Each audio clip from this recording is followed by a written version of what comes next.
Let's see what Ben Shapiro has to say about gun laws in the United States.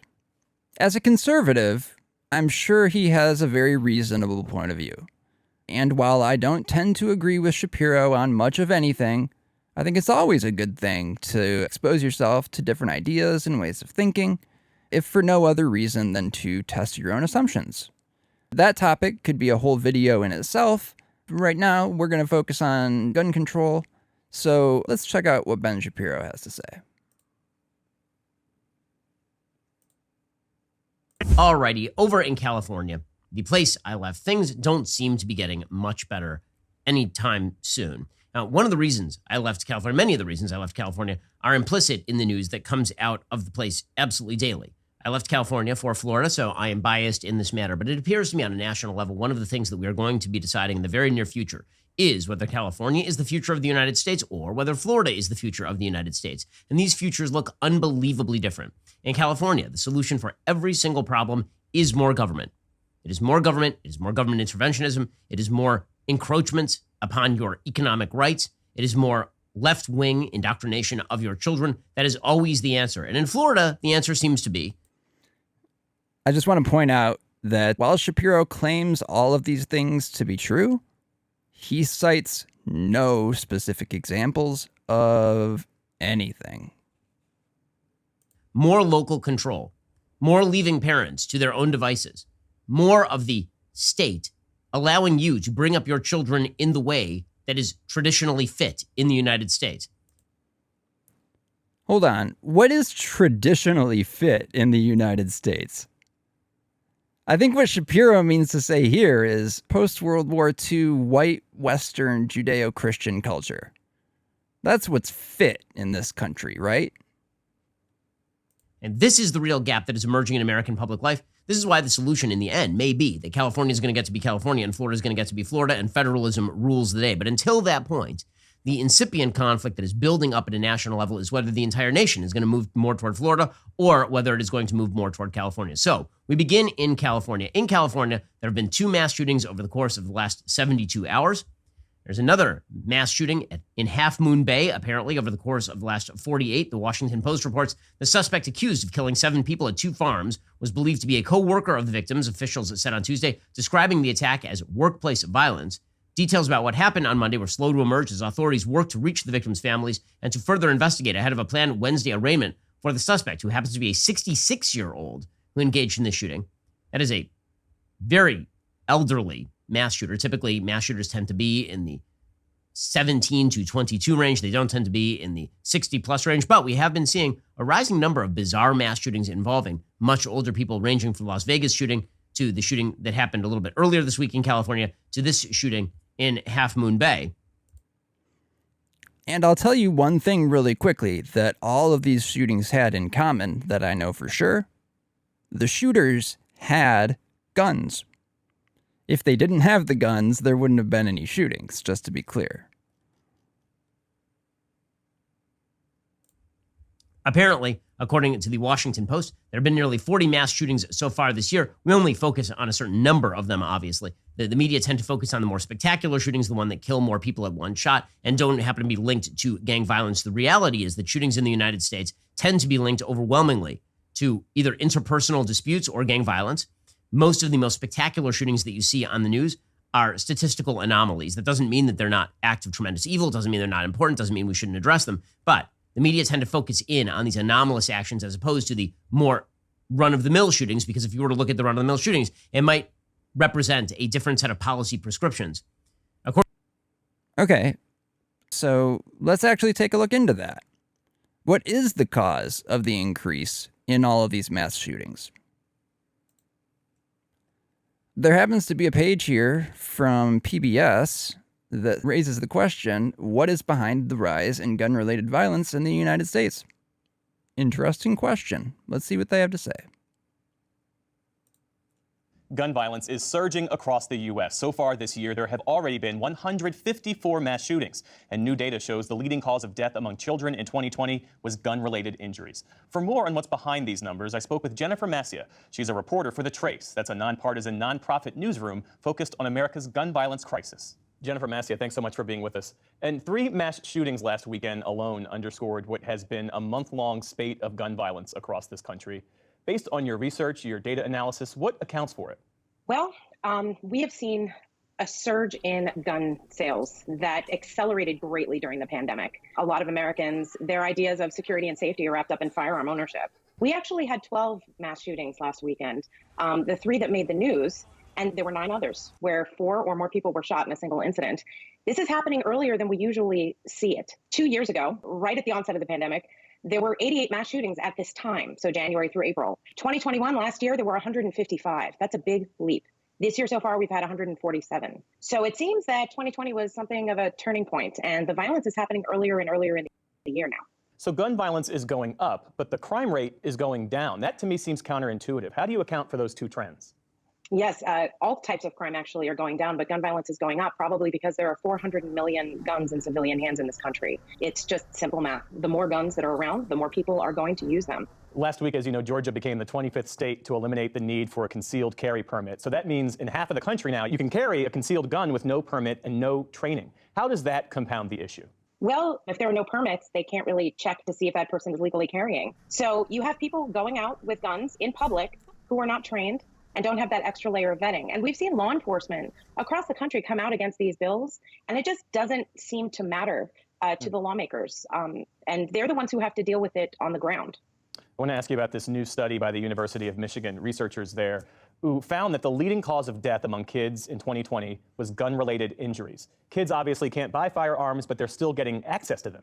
They're getting access because in most of the country, there are no laws that criminalize leaving guns accessible to children.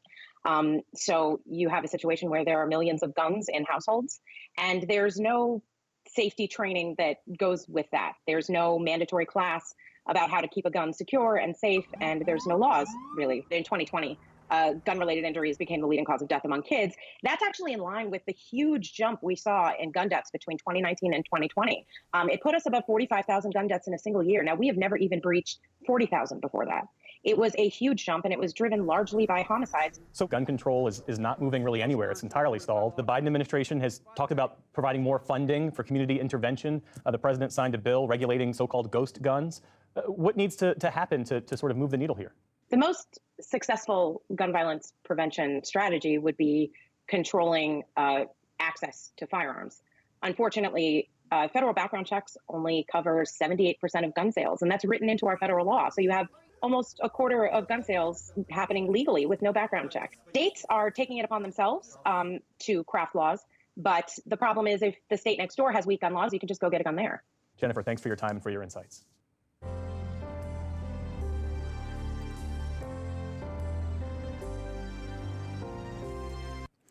Okay, so some people seem to think that the cause of the rise in shootings is related to the rise in the availability of guns. Given that we know nearly a quarter of all gun sales occur with absolutely no background check and no training, should it be a surprise that more guns equates to more gun violence? It's really not a difficult leap to make. And by the way, studying these states independently as if it has any scientific relevance is an absolute joke because both California and Florida exist under the Second Amendment United States. Make these same comparisons between the United States and any other developed nation and see the kind of differences that you come up with. Let's see more of what Shapiro has to say. According to the Washington Post, on January 21st, a shooter opened fire on the eve of Lunar New Year at a dance studio in Monterey Park, a majority Asian Los Angeles suburb, killing 11. 2 days later, related shootings at 2 locations around Half Moon Bay near San Francisco killed 7 people as well. There have been already 39 mass shootings in 2023 in the United States, according to the Gun Violence Archive. There have been more shootings than any other January on the database's record, which go back to 2014.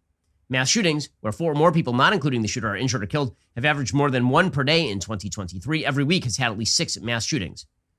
Again, a lot of folks have been claiming that this has to do with the prevalence of guns in the United States, but it's hard to make that link considering what's happening in California. And here is the rule. If there is a link, if there is a mass shooting that cannot be explained by white supremacy or right-wing rhetoric, it immediately turns into a gun control narrative. We don't bother to look into the motive. We don't bother to look into any other factor. We don't look into mental illness. That's because the media have a stake in the gun control narrative, which is why you have articles like the one from Eugene Robinson over at the Washington Post in response to shootings in California, one of the more gun-controlled states in America. There. He just said it. California exists in America. It doesn't matter what one state's laws are if you can just go a state over with different laws and then come back without any security checks whatsoever. Eugene Robinson says the only way to stop senseless mass shootings, you know the answer. The answer, of course, is the gun, the gun, the gun, the gun. The common factor always is the gun. There's one way the mass shooting Saturday in Monterey Park, California could have been prevented. One way that all mass shootings and individual shootings and gun suicides can be prevented: keep deadly firearms out of the hands of those who would use them to kill. Yeah, that does make sense to me. I have a feeling Shapiro is going to go ahead and pick it apart. Okay, well, the problem is you don't know who would use them to kill all the time. We all agree. People who are irresponsible with guns, if there were a way to weed them out, no one would want those people to own guns. If there were a way. You mean like, I don't know, universal background checks? Let's take a look at what countries really have the most gun deaths, and then see how that relates to, first of all, the number of guns controlled by the civilian population in that country, and secondly, the steps necessary to obtain a gun in a number of different countries.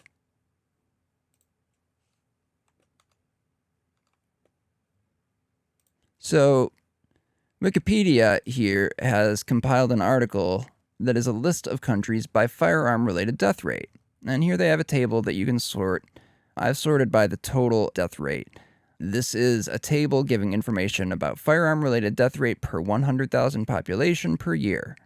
So the United States, you can see is towards the top, 12.21 gun-related deaths every year per 100,000 people. Now, compare that to New Zealand is one of the countries I think I mentioned. That's 1.24, basically a quarter as many. Germany, even less than that. Australia, lower still.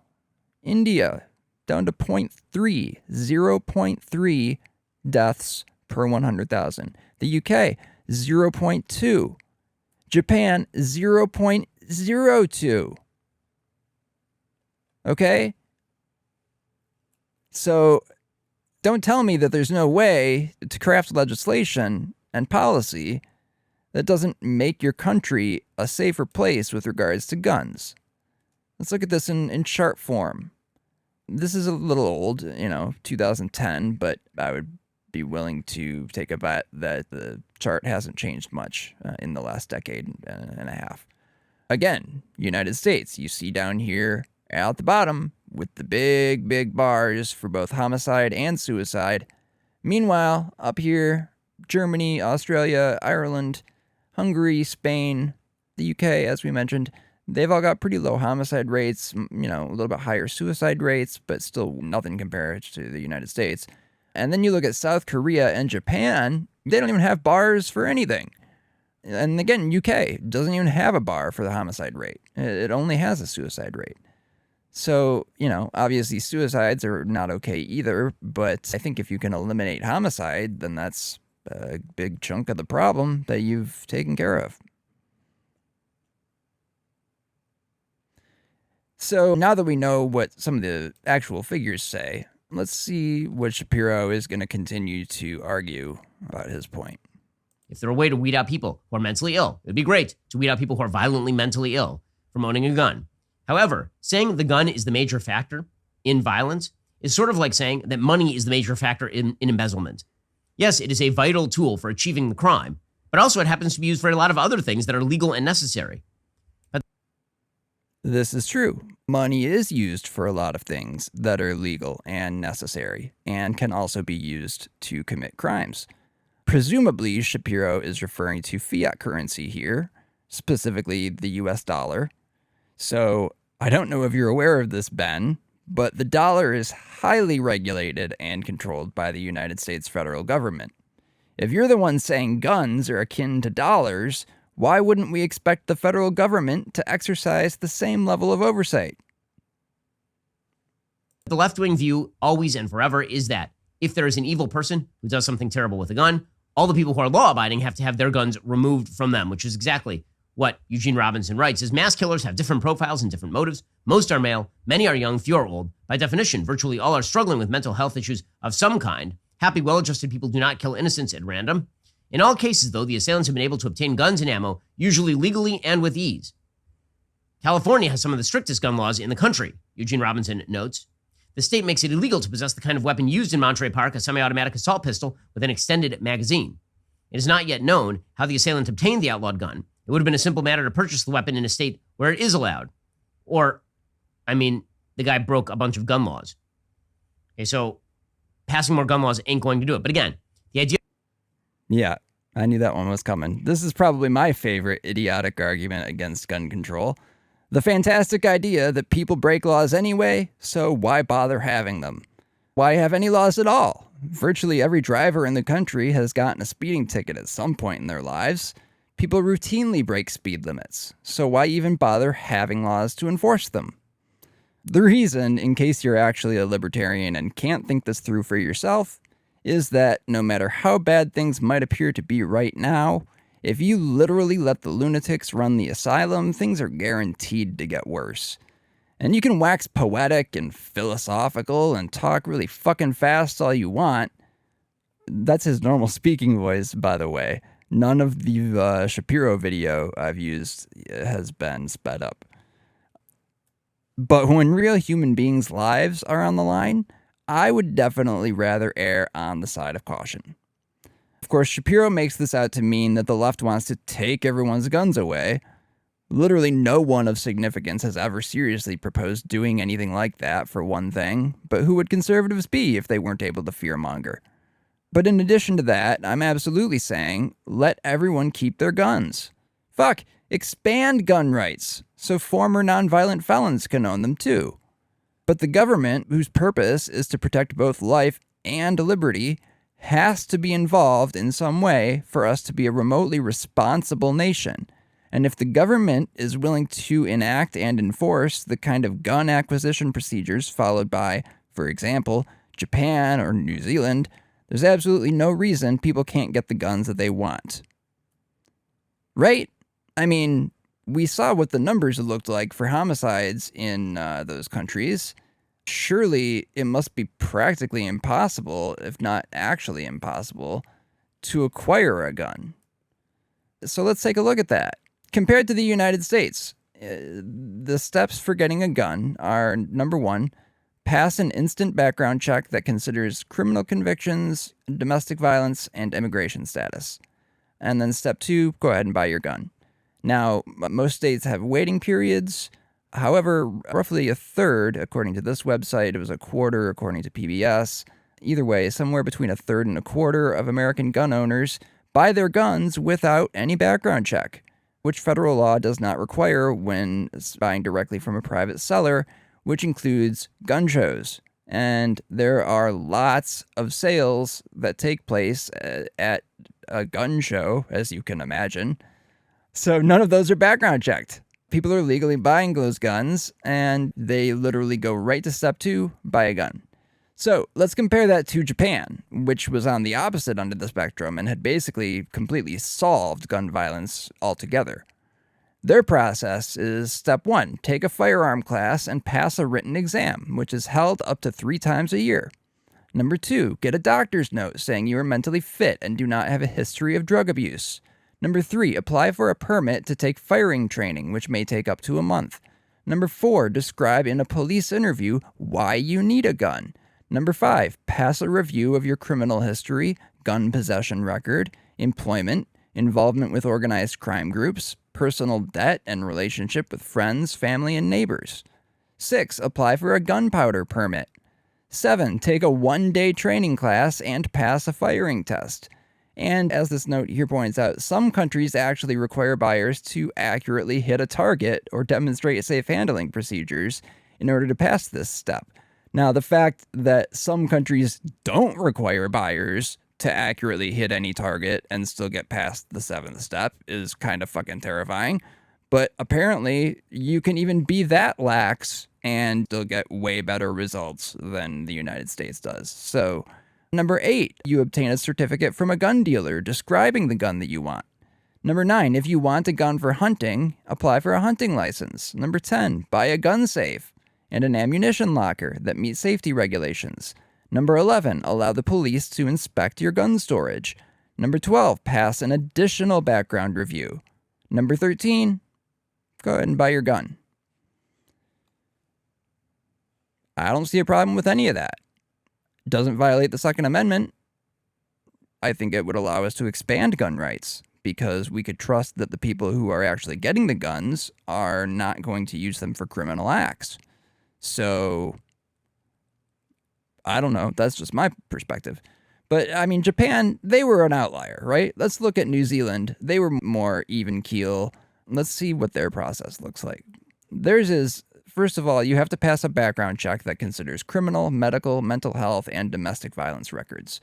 And then the note says, after 50 people were killed in shootings at 2 mosques, New Zealand passed a law banning most semi-automatic weapons. Gun regulations in New Zealand are far more restrictive than in the United States, and buying handguns requires a special permit. But unlike some countries, New Zealand doesn't require most guns to be registered.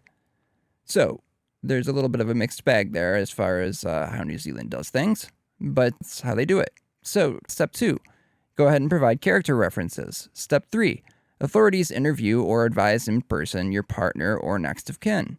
Step 4, pass a home security inspection that checks for proper firearm storage. Step 5, take a gun safety course. Step 6, wait for approval for a firearms license, which could take weeks or months. Step 7, buy a gun. Again, none of that violates the Second Amendment. None of that prevents anybody from getting the guns they want. I mean, it does prevent the wrong kind of people from getting the guns that they want. But if you have a legitimate reason to get the gun and you're not a criminal, you can pass these things. So all we're really doing is doing exactly what Shapiro said would be a good idea, which is weeding out all of the problematic gun owners, right?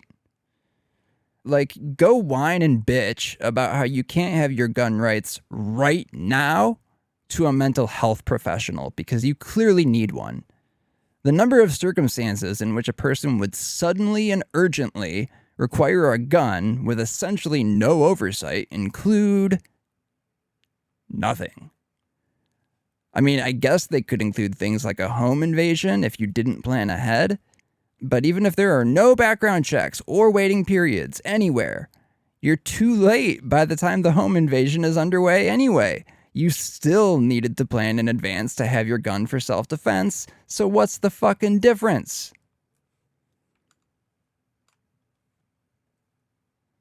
From California is that we can always solve every single problem with more legislation. And if you look at California's gun laws, they're very restrictive. California already has a so-called assault weapons ban. Again, you're looking at statistics for a state within the Second Amendment United States. You have to stop comparing figures to California and start comparing them to other countries with different federal laws. But of course, he won't do that because it would crush his narrative. Look, the bottom line is that the Second Amendment is outdated and needs to be rewritten or amended, as our Constitution was built to do and the founders expected would happen regularly. But quote-unquote originalists believe that living under the thinking of a bunch of rich white land-owning men from a quarter millennium ago seems to make the most sense in 2023. Who's to say what's right? Oh yeah, all the facts and data and statistics. But besides all that, there's absolutely no reason to change our Constitution, especially the Second Amendment. That's the one that makes America America. It's the one that I can remember and also makes me feel like a big tough guy to not be worried that literally anyone around me is packing concealed heat. None of them have ever been to a background check or taken a class, and someone is about to tell an off-color joke. Living in a fucking powder keg. Sounds real smart, Ben.